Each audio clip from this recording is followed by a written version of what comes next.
রাজ্যের জন্য বেসিক্যালি ত্রিপুরার জন্য যে ত্রিপুরা না, পুরো নর্থ ইস্টেই প্রচুর বৃষ্টি হয়, যেই কারণে বিটুমিনের রোড তৈরি করা হলে সেখানে রোডগুলো খুব তাড়াতাড়ি খারাপ হয়ে যায়। তার জন্য আমি নিতিন গাডকারিজিকে বলেছি যে আপনি নর্থ ইস্টে তো করুন করুন, ত্রিপুরাতে আগামী টেন্ডারগুলি এনএইচ এর যতগুলি রোড হয় সেগুলো আরসিসি রোড তো, তাতে আর মেনটেন্যান্সের দরকার পড়ে না। কমসে কম 10-15 বছর 20 বছর রোডগুলো ঠিক থাকে।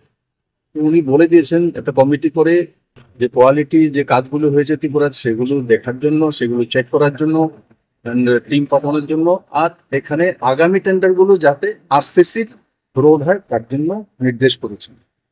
দ্বিতীয়ত লাইট হাউসটা অনেকদিন যাবৎ পেন্ডিং আছে, করোনার সময় পেন্ডিং হয়ে গেছে, কারণ লাইট হাউসের জায়গাটা আমাদের নিচু ছিল, তার মধ্যে পাইলিং এ প্রচুর টাকা খরচ হয়ে গেছে। তার জন্য আমি মনোহরলাল সেক্রেটারিকে বলেছি, বলে আপনি এক্সট্রা টাকা দিয়ে দিন।